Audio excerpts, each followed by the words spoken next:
Hello everyone, welcome back to my YouTube channel. हम micro economics का fourth chapter पढ़ रहे हैं जो है consumer equilibrium indifference curve analysis. आज की वीडियो में हमको देखना है कि कंज्यूमर बजट का कंसेप्ट क्या होता है और इसी के बेसिस में हम पूरी आगे की स्टडी फर्दर कंटिन्यू करेंगे। पहले की वीडियोस आपने नहीं देखी हो तो आप प्लेलिस्ट में जाके पहले उसको ज़रूर देखें और उसके बाद में आगे की वीडियोस देखना स्टार्ट करें। तो कंज्यूमर बजट के अंदर हमको आज दो चीजें देखनी है कि एक तो बजट सेट क्या होता है और एक बजट लाइन क्या होती है।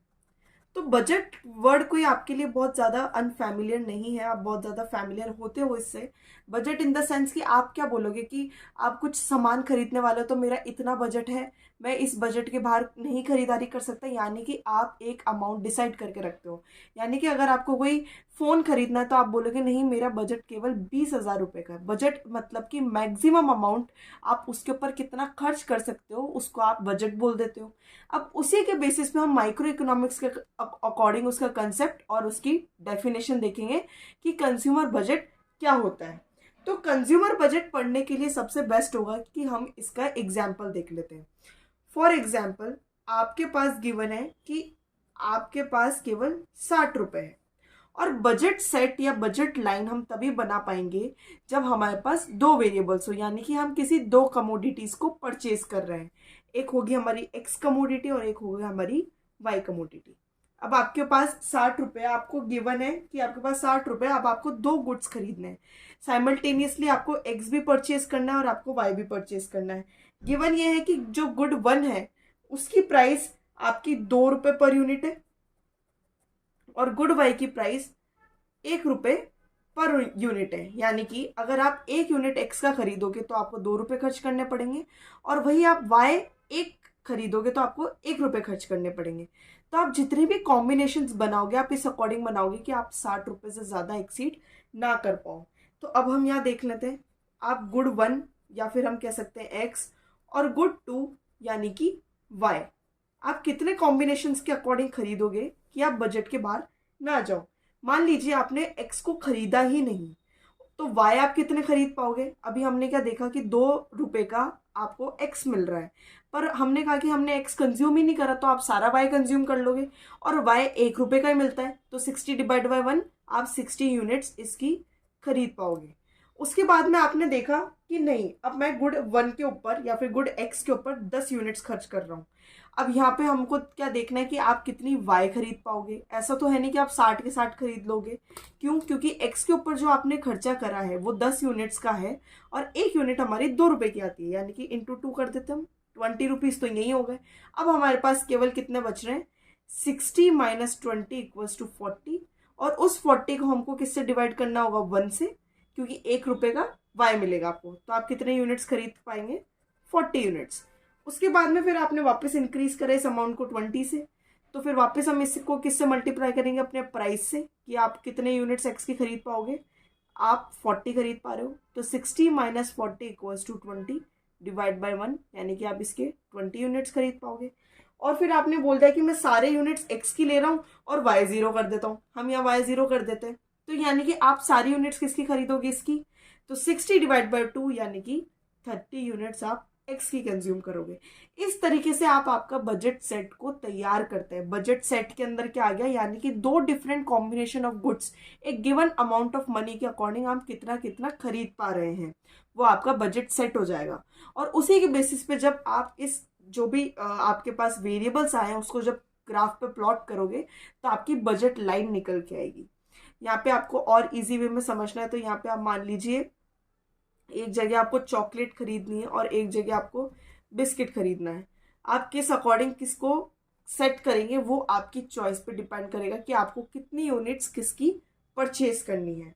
तो अब अगर हम इसको माइक्रो इकोनॉमिक्स की डेफिनेशन के अकॉर्डिंग देखते हैं तो बुक के अंदर एक डेफिनेशन मेंशन्ड है कि budget set refers to the attainable combinations of a set of two goods. हमने टू गुड्स ही देखे क्योंकि जब भी आपको कोई ग्राफ ड्रॉ करना है या फिर आपको जब भी कोई सेट ड्रॉ करना है तो आपके पास मिनिमम दो वेरिएबल्स तो होने ही चाहिए।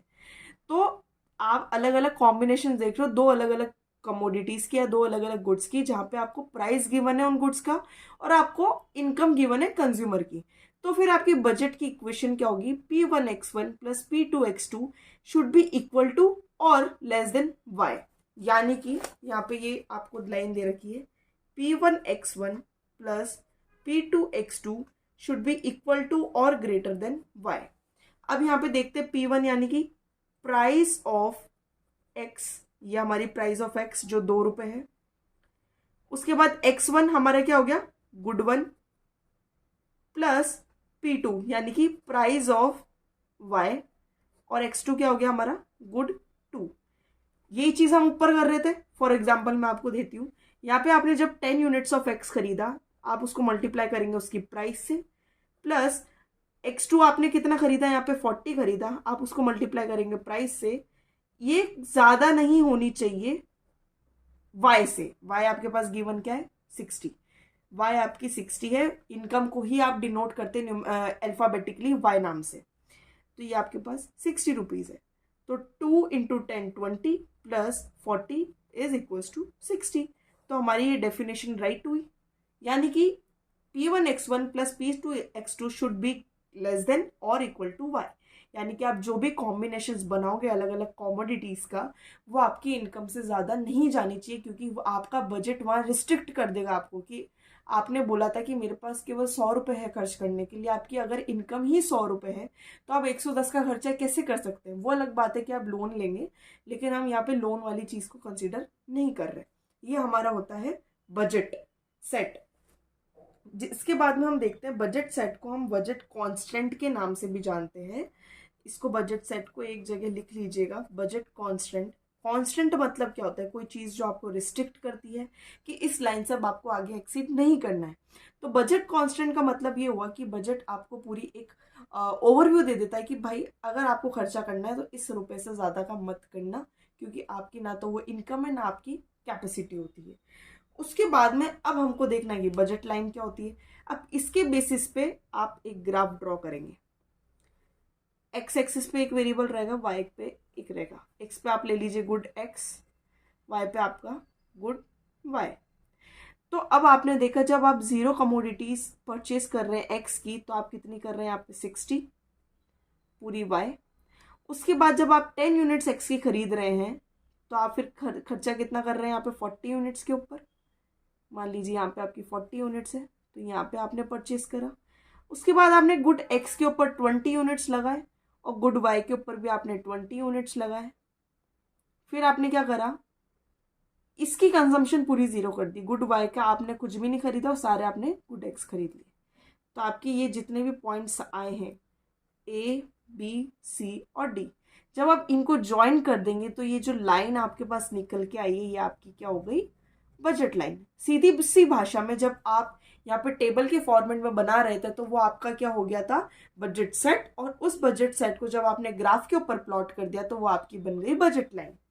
तो आई होप ये आपको क्लियर हो गया होगा। बजट लाइन को हम एक प्राइस लाइन के नाम से भी जानते हैं।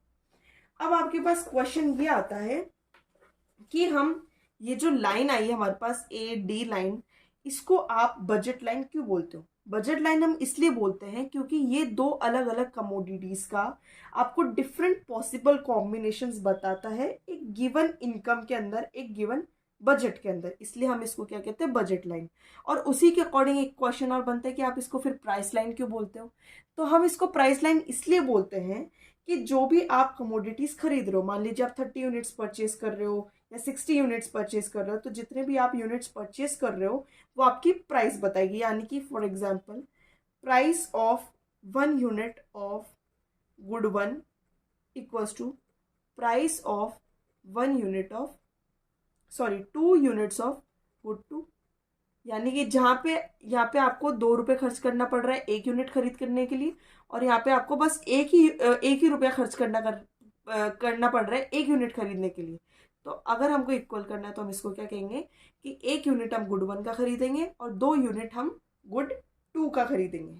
इस अकॉर्डिंग हमने क्या देख लिया अभी तक, बजट कांस्टेंट क्या है, बजट सेट क्या है, बजट लाइन क्या होती है, और इसको हम बजट लाइन और प्राइस लाइन क्यों बोलते हैं। अब इसके बाद में आता है कंसेप्ट कि आपके लिए अटेनेबल और नॉन अटेनेबल एरिया कौन सा होता है। ये आपकी प्राइस लाइन है A, B, यहाँ पे आपने दो कमोडिटीज लिए हैं, एक पे गुड वाई, एक पे आपका है गुड एक्स। तो इसके अंदर वाला ग्राफ पूरा ए बी के अंदर जो ये ट्रायंगुलर एरिया है, इसको आप बोलते हैं फीजिबल और अटेनेबल कॉम्बिनेशंस। यानी कि आप इनको अपने बजट के अंदर खरीद सकते हैं। ये 60 रुपीज़ का आपका बजट था, इसके अंदर जो भी एरिया कैलकुलेट होगा वो आपका फीजिबल और अनअटेबल होगा। लेकिन मान लीजिए मैंने यहाँ पे एक पॉइंट लिया ए, तो ये ए मेरे लिए क्या कहलाएगा, नॉन फीजिबल और नॉन अटेनेबल। यानी कि मैं इसको कंसिडर नहीं करूंगी क्योंकि ये मेरे बजट के बाहर है, तो मैं इसको अफोर्ड नहीं कर सकती हूँ। इसके आगे हमको ये देखना है कि आपने जो भी कर्व ड्रॉ करा या फिर लाइन ड्रॉ करी है, इसके बेसिस पे हमको ये पता लगाना है कि बजट लाइन का स्लोप क्या होता है। तो स्लोप हम देख लेते हैं। मान लीजिए आपने यहाँ बी पे कंसीडर कर रहे हैं, तो यहाँ 40 यूनिट्स खरीद रहे थे और यहाँ 10 यूनिट्स खरीद रहे थे। यहाँ आप 20 यूनिट्स पे 20 यूनिट्स खरीद रहे हो। तो आप बी से सी तक आने के लिए या सी से बी तक जाने के लिए जो डिस्टेंस ले रहे हो, यानी कि ये एक मैं पॉइंट कंसीडर कर रही हूँ डी ई, ये जो बी से आप ई तक आए हो गुड वाई के अंदर में, यानी कि आपने 40 से डिक्रीज करके जो 20 यूनिट्स खरीदी है, तो यानी कि आपने अपने वाई के कंजम्पशन में कुछ चेंज करा है। तो जब भी आप ग्राफिकल रिप्रेजेंटेशन करते हो तो चेंज को आप डेल्टा से डिनोट करते हो। ये ट्रायंगुलर फॉर्मेट यानी कि डेल्टा, तो डेल्टा वाई, क्योंकि ये वाई एक्सिस की बात कर रहे हैं। और यहाँ से जब आप सी से ई पे आए या ई से सी पे आए गुड एक्स के लिए, यानी कि आपने जब अपनी कंजम्पशन इंक्रीज करी तो आप 10 से 20 जाओगे, डिक्रीज करोगे तो 20 से 10 जाओगे। तो सी से ई ट्रेवल करो या ई से सी ट्रेवल करो, इसको हम क्या बोलेंगे, डेल्टा एक्स। और यही हमारी स्लोप है, यानी कि ये जो आपकी लाइन है इसके ऊपर ये जो चीज आ रही है ये आपकी स्लोप कहलाएगी। यानी कि slope equals to delta Y upon delta X. यानी कि यहाँ का डिफरेंस आपका कितना आया, 40 माइनस 20 20 अपॉन डेल्टा एक्स 10। तो आपकी स्लोप कितनी हुई, 2।